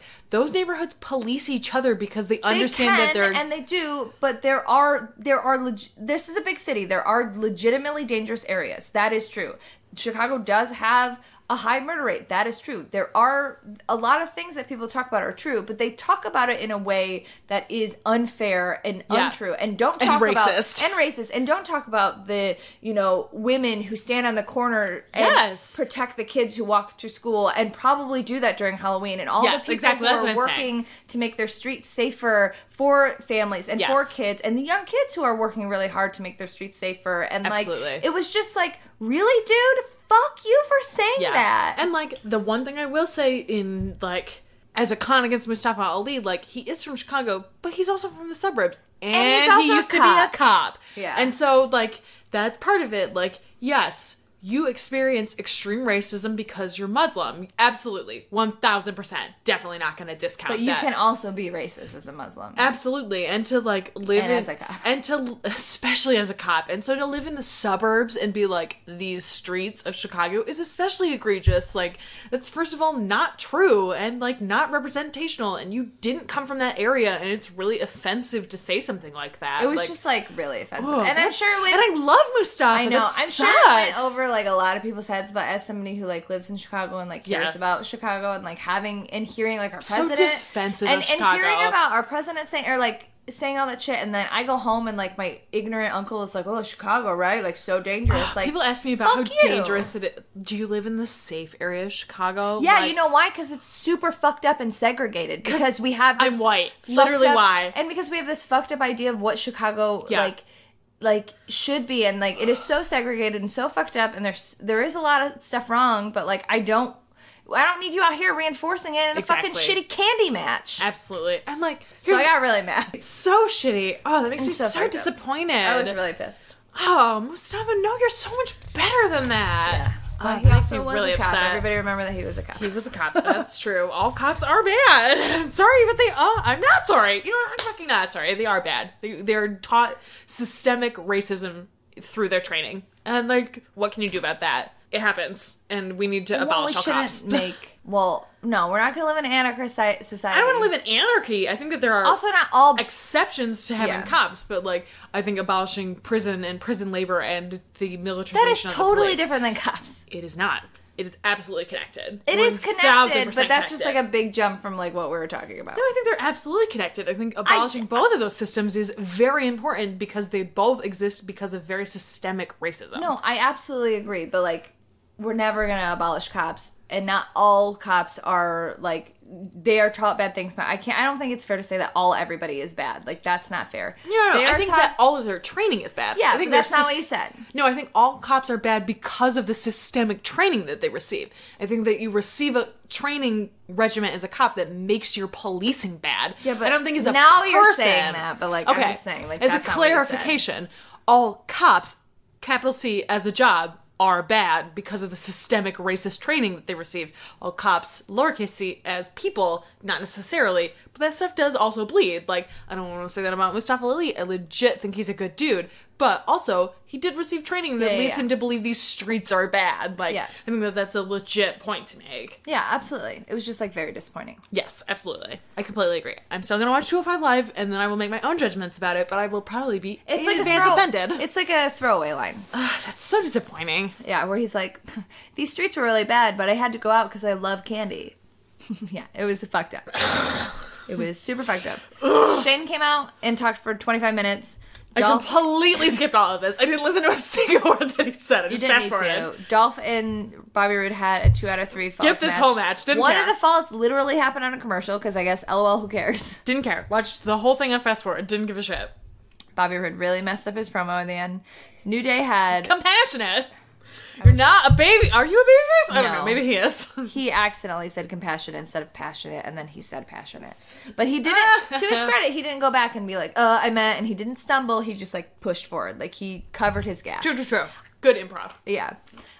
New Day dressed up again. They're great at Halloween. They are great at Halloween. I did think that Xavier sounded more like Mickey Mouse than, like, Jimmy Hart. Jimmy Hart, Brother Love, and then Akeem. It was so funny.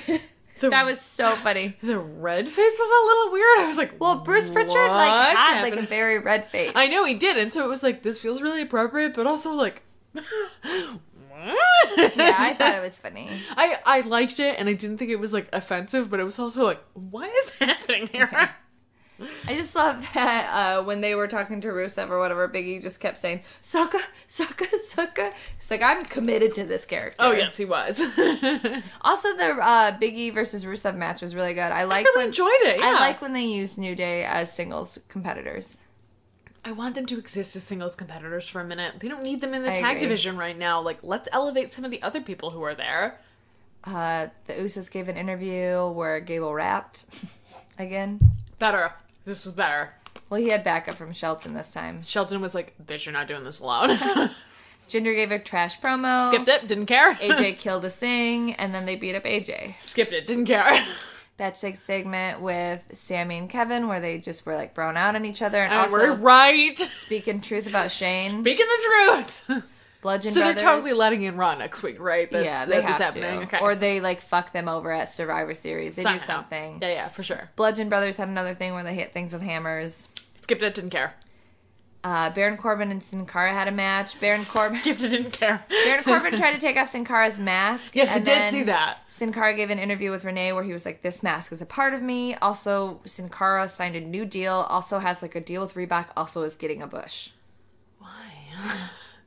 I mean, fine. That's fine. He's not the Sin Cara who tripped on his way to WrestleMania. This is a different person than that guy. Yeah. And I feel Has been for a long time. Has been for a long time, but I feel like he still really suffers the stigma of that guy, and also, like, was the boring half of the luchadors. I think there's enough people who are newer who don't remember that's fine. And they're rebranding him. He has, like, scary contacts and his mask is a little different. His contacts are terrifying. Yeah, his mask's a little different. He's like being aggressive with Baron Corbin. He signed this like weird deal with Reebok. He's got a new contract with WWE. Like, he can speak English well, which the first Sin Cara It's like can't. muffled, yeah. It's muffled because he has a mask on, but he like right. He needs to learn how to speak through it more clearly, but it's fine. Like, but it's fine. I'm just saying he's fluent in English. Like, Yes, Kalisto and Sin Cara are fluent in English. Yes. And Spanish. So that is helpful when you're dealing with, like, an international superstar. So, like, they don't have to worry about that, where the first Sin Cara was not fluent in English. Correct, so, yes. I don't know. Maybe they're just pushing him because... They don't have a luchador on that brand. That's, like, right. It's smart to have a little bit of variety, especially because luchadors are so hot right now. Well, and yeah, and he... I don't know. Maybe he is, like, really... like big demographically, like maybe he pulls numbers other places. Like, he did sign the deal with Reebok. I don't understand. Like, I don't get it either. But he did, so like whatever. Keep it going. They're looking for a look and he has it. Yeah, there's a backstage segment where Rusev was like, Shane put me on the team, and Shane was like, you gotta earn it, and Rusev was like, I do earn it. I don't understand what you want. I literally just beat Big E. Also, I was really surprised he beat Big E. Well, New Day can handle loses like that because they They absolutely can, but it feels like Big E is especially strong among the three of them. Right. And so it doesn't feel like they're willing to let Big E have losses. But there were like some shenanigans and stuff. Yeah, so, exactly. Like, it's fine. It worked. It wasn't like but a was clean loss. Well, I mean, also Rusev, LOL, fuck you, Rusev has felt like a thing for a long time as well. Right. And so it felt especially surprising that it was like, whoa! Also, Rusev learned the word elated, and I'm elated about it. He's like, I learned this 3 weeks ago. I will use it every day. And then there was Stranger Earthings. Eggos are Uggos, which is amazing. I loved it. He's not a 10. He's not an 11. He's a 10. I laughed so hard. Not 11? I'm a 10. I also love that he, like, went to grab Tyler Breeze's boobs and then was like, I'm just going to take Uggos. these Eggos. Oh, no, he took my Uggos. So good. Is the Ascension just in there? Yeah, probably. They're the worst. Tyler, you knew I dressed up as this and you still let them attack me. Yeah. Oh, of course you would be Barb. Oh, she got an Emmy nomination. I loved that. I was like, it is real shady. She got an Emmy nomination. But also good for you, Victor, for realizing that she belongs in I also this. love that the whole time, like, the past couple weeks, Ascension has been like, it's the Bludgeon Brothers, guys. I know, I and then love all it. The lights were like, it's the Bludgeon Brothers. So good. I love the way that they're doing it. Also, what the fuck was that at the end? Is it supposed to be Jigsaw? Or I is thought that... it was Jigsaw. I thought it was Jigsaw, because they said we're going to play a game, but, like, does that mean it's not the Bludgeon Brothers? No, I think it is the Bludgeon Brothers, and they, like, wear masks and So are they're creepy. the one marrying... Okay. Because it felt like if it was the Bludgeon Brothers, it should have been the two of them, but because it was singular, it felt very much like outside of what they were doing. We'll see. It was very bizarre, but I kind of But liked also that it's still like... it felt like Jigsaw, but it also felt very Wyatt-y. Yeah, it was weird. It was a very creepy mask. Yeah. I liked it a lot. And, like, also, I just, like, love that they involve other people. Other people who aren't wrestling that week get to be a part of these. Like, the Ascension are great. The Ascension ruins everything. Snicker, snicker, snicker. Also, Connor was a great Kane. Tyler, you knew I was dressing up like this. Yeah. Tyler. The best. Slash the worst. Here, girl. Oh, so ridiculous. I think that even though they're very popular because of these fashion files, like, they're still heels. Like, they're still very much heels. Like, they're friends with the Ascension. Wink. But they're also friends But they with hate the New them. Day. Yeah, like, they also are like, we'll just do whatever and we're kind of dicks. But because we're funny, it's cool. Also, did you see that interview with Jeff Goldblum from the new Thor movie where he talked about Breezango? No, I read the, like, title at Cage Side that was like, Jeff Goldblum is every relative that ever humored your wrestling. It was so But adorable. what did it say? It was so good. You should have watched that video. It's only like a minute long. But what did it say? So it's somebody who's talking about wrestling. I'm not sure who the interviewer is, but he's wearing a Breezango Fashion Police shirt. And Jeff Goldblum sits down in this, like, pastel purple outfit looking real fly and real in his 50s and real metrosexual, and sits down and it's like, Breezango Fashion Police. Oh, what's that? And the guy's like, oh, it's they're wrestlers. He's like, Fandango, Tyler Breeze. Ooh, tell me more. He's like, oh, they're wrestlers. They're a really good team. He's They're, like, into fashion? yeah, and he's like, they're a great team. And Jeff Goldblum's like, ooh, wrestling. Oh, okay. And he's like, yeah, I cover wrestling. That's like the thing that I do. And Jeff Goldblum's like, oh, where is professional wrestling popular? Is it just America? Does it exist other places? Jeff is like, I don't want to be interviewed by you right now. But it was so polite. It was like, it was clearly like, I'm at a junket and all I want to do is not talk about Thor. Like, literally anything I can do to talk about anything except this fucking movie I'm in for 15 minutes. Like, please let me talk about anything else. And so he's like asking all these questions. He's like, oh, yeah, I mean, it's great. It's big everywhere. It's really big in the UK right now. And he's like, oh, well, I'll be darned. It's so good. I was just like, Jeff Goldblum, I just want to... Michael sent it to me and he said, imagine you interviewing Jeff Goldblum in this moment. And I was like, oh God, this is me. This is me sitting in this moment being like, well, they're a tag team and wrestling's really big in like Japan and I don't know. It's adorable. I definitely recommend looking at it. It's literally only like a minute and a half long. And Jeff Goldblum is a treasure, obviously. But it was so adorable to watch him be like, oh, wrestling. It's going to be my wedding, just so you know. When you make a speech about wrestling puns, people are going to be like, tell me everything. Nobody's going to know. They're going to be like, fine. That's Erin's weird friend. It'll be entertaining and like a minute long. Good. Excellent. It's going to be short. That's what I like to hear. Good, good, good. I get it. Yeah. That's it. That's wrestling. That's wrestling. We don't have any reviews because you guys are garbage. Garbage! We do have one fan mail, but it's just an F, Marry, Kill. That's fine. But it is impossible. It is I from know. Joseph Zantak. It's a F, Marry, Kill, Vince McMahon, Eric Bischoff, and Jeff Jarrett. Kill Vince McMahon. Just straight up get rid of him. He's the only one with money. I'm going to marry Vince McMahon. Nope. I'm going to kill Eric Bischoff, and I'm going to fuck Jeff Jarrett, I guess. I'm not going to marry one of these tools and get nothing out of it. I'm going to get money out of it.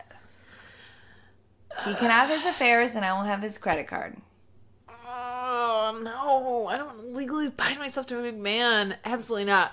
Marry... But then Steph's your stepdaughter, and then you can go on, like, shopping trips with Steph and be like, let's put her hair in ponytails. That's a good point. I had not considered that, but you're right. That's a... You get the money, and you can take out with Stephanie.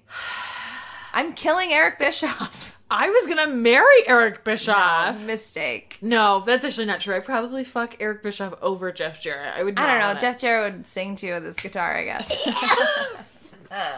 No!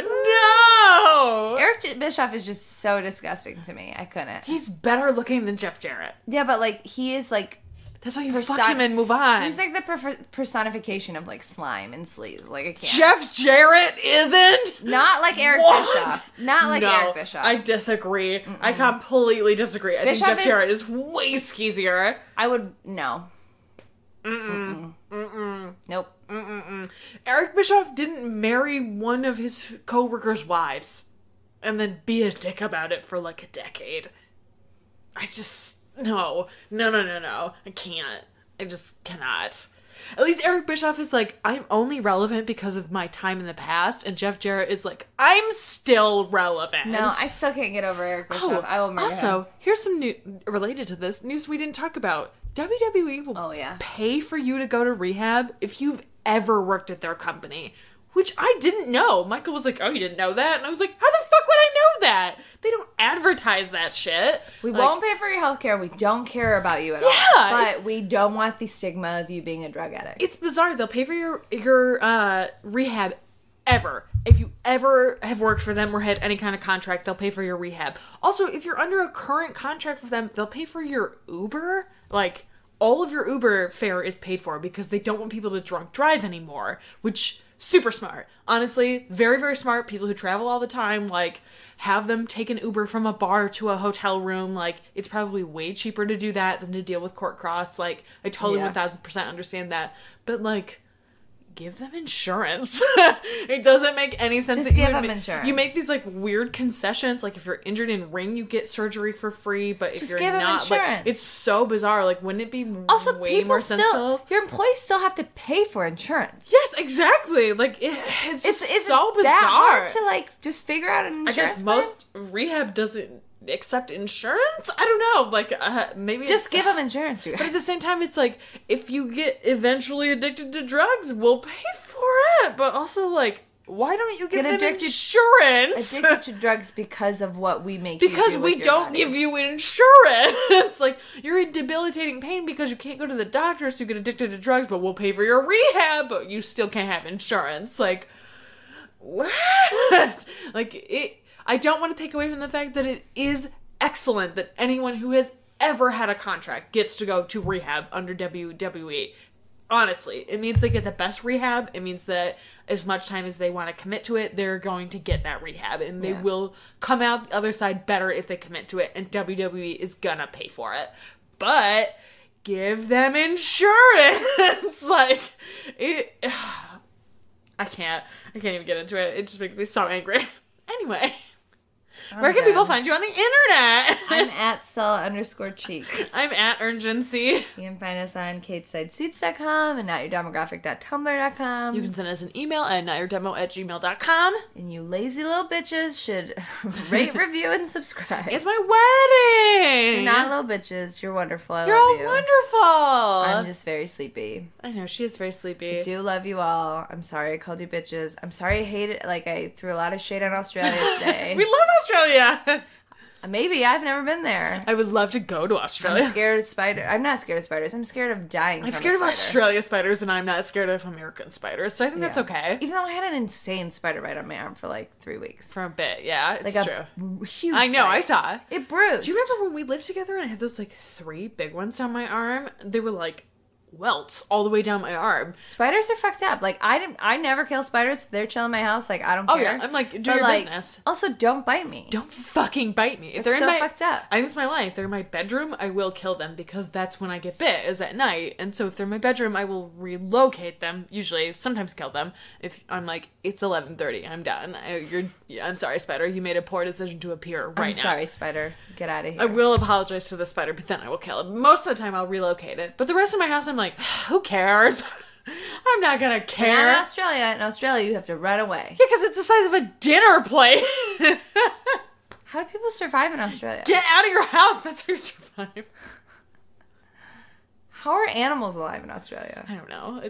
Dingoes are scary. You seen that video of the glass house with the kangaroo like banging its head against the window? No. It's a dude inside of his glass-walled house, and he has like a staircase that goes up, and there's a glass wall next to it. And he's like bringing his camera phone closer, and it's a kangaroo standing at his. Dingoes are wolf-like dogs. Kangaroos stand upright. That's the difference. So it's a kangaroo. It's like standing. People know the difference I between know. a kangaroo and a dingo. I said that it was a dingo at first, so I want to make sure that I'm clear that it was an upright standing kangaroo standing at this window. So this kangaroo. Sounds like you're the one that doesn't understand the difference between kangaroos and dingoes. I mean, maybe. But so this kangaroo is standing at this glass window, and it's like staring into this house, not moving. And this guy's like standing right next to it with his camera, and this kangaroo is staring out like it's gonna murder a human. And this guy's like, what the fuck is going on? And this kangaroo starts bashing its head against the wall like it's trying to jump through the glass because it doesn't understand that it's a wall. And so it's like crashing its body against the glass. The guy's like, oh my god! Like freaking out. Did it die? The video just stops. I think that the kangaroo probably figured it out. It was like, I'm gone. But it was like a full like 15 seconds of this kangaroo like bashing its face into this. Watch this and I'm just like, this is the most terrifying thing I've ever seen in my nightmares. Fucking life. Okay, we have to stop recording because I don't want to edit your fucking kangaroo stories anymore. Okay, that's fine. It's fine. Please send us an email. Anyway, bye guys. Dummies. Yeah. Trash. You're trash.